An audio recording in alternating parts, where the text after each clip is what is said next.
Plus, could the new year bring new taxes for most Americans? There are just a few short hours left to prevent a dive over the fiscal cliff.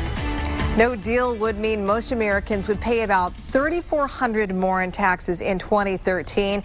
2 million would lose unemployment benefits, and the military would face painful cuts. ABC's Karen Travers is in Washington, D.C., where last-minute talks are happening right now. After a frustrating weekend on Capitol Hill, it looks like negotiators are closing in on a fiscal cliff deal. Senate Republican leader Mitch McConnell has been in intense discussions with Vice President Biden.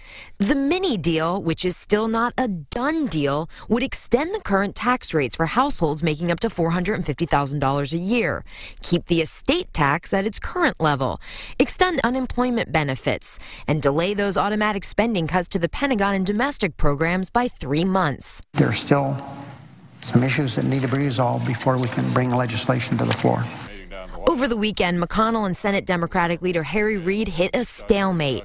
So the Republican leader turned to his former Senate colleague at the White House. I also placed a call to the Vice President to see if he could help jumpstart the negotiations on his side.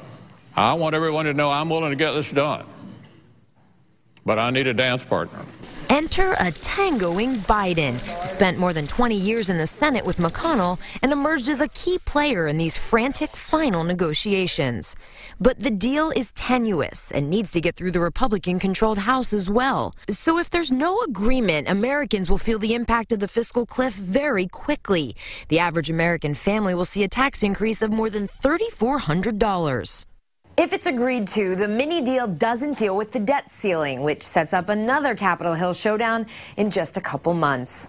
Karen Travers, ABC News, Washington.